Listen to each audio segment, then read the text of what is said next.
जमा तकसीम ड्रामे की आज की किस्त भी बेहतरीन रही। ड्रामा दिन ब दिन इंटरेस्टिंग होता जा रहा है। घर के मसलों को और साजिशों को देखकर लैला काफ़ी परेशान है।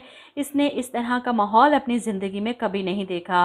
वो इन लोगों के साथ हंसी खुशी रहना चाहती थी अगर ये लोग इतने ज़्यादा साजिशी और दोगले ना होते। और कैस ने तो चंद ही दिनों में अपनी असलियत बता दी कि वो भी अपने घर वालों जैसा है। लैला ने एक साफ और सीधी बात की थी। कैस को बताने की कोशिश की थी कि ज़ीशान सिद्रा को हैरेस कर रहा है, लेकिन इस बात का कैस ने इतना गलत मतलब निकाला कि लैला को भी गुस्सा आ गया। सारी रात एक दूसरे से लड़ने और चीखने चिल्लाने के बाद सुबह दोनों के गले ख़राब थे। लैला तो नाराज़ हुई और अपना बैग उठाकर अपनी माँ के घर चली जाती है और इस बात पर नुज़्ज़त शिकायत लगाती है सास को बढ़ा चढ़ा कर कि इसने तो फिर आपसे पूछना गवारा तक नहीं किया। और सास अपने बेटे पर नाराज़ कि तुम्हारी बीवी के तौर तरीके ठीक नहीं, इसे इतना लिहाज नहीं, कितनी बार कहा कि मुझसे पूछ कर जाए।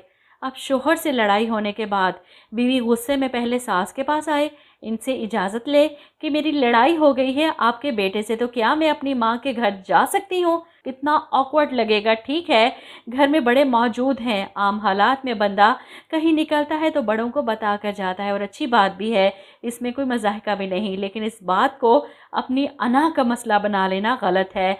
इस बात पर बहू को ताने देना गलत है, शोहर से शिकायत लगाना, इसे इसकी बीवी से बदगुमान करना, ये सब गलत है। लेकिन जॉइंट फैमिली सिस्टम में यही सब होता है और इतना डीपली जाकर इस ड्रामे को बनाया गया है कि सलूट करने को दिल कर रहा है मेरा राइटर को, डायरेक्टर को और सारी कास्ट को।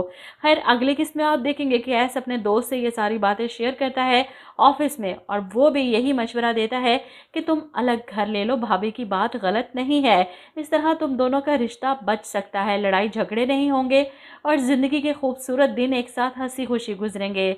लेकिन कैस, जिसे लैला पर गुस्सा था कि इसने ये सोचा भी कैसे, अब दोस्त की बातें सुनकर और बीवी की नाराज़गी के बाद इसने घर वालों को सच बता दिया। शाम को जब ऑफिस से वापसी पर सलाम करने आया माँ बाप के पास, तो लैला के बारे में सवाल होता है कि बीवी कहाँ है तुम्हारी, जिस पर कैस बताता है कि वो नहीं आना चाहती इस घर में।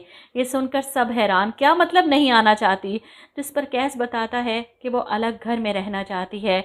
और यहाँ पर तो एक हंगामा खड़ा हो जाएगा। कैस के वालिद पहले ही अपने बेटे हमीद की वजह से परेशान थे, जिसने कारोबार अलहदा करने की डिमांड की थी, और अब घर अलहदा करने की बात सुनकर वो भी कैस के मुंह से इनका पारा 7वें आसमान पर चढ़ जाएगा।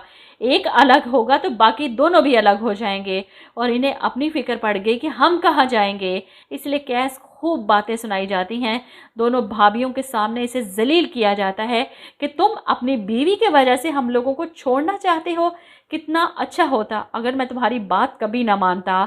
अभी भी ज़्यादा वक्त नहीं गुजरा, ऐसी औरत जो आते ही घर को तोड़ने की बात करे, बेहतर है कि अपने मैके में ही बैठी रहे, यहाँ आने की ज़रूरत नहीं उसे।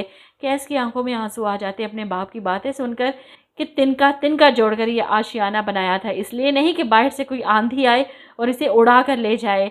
रास्ता जो पहले ही कई सालों से अपने शोहर से डिमांड कर रही थी अलग घर की, लेकिन इसका शोहर सुनने को तैयार नहीं। और हमीद तो खुद अलग होना चाहता है, लेकिन सिर्फ अपने माँ बाप के मुंह को एक दूसरे के साथ रहने पर मजबूर हैं। अंदर से नफ़रतें भरी हुई हैं दिलों में, जो इन बुज़ुर्गों को नज़र नहीं आती। रास्ता का मैका ना होने की वजह से इस घर में इसे मुलाजमों की तरह ट्रीट किया जाता है, और वहीं नुज़्ज़त अपने स्ट्रॉन्ग मैके और पैसे के रौब की वजह से सास ससुर की चहीती है। और लैला, जिसे ना तो पैसों का रौब झाड़ना आता है और ना ही चापलूसी करनी या नंबर बनाने के लिए खिदमतें करनी, इसीलिए बुरी बन गई।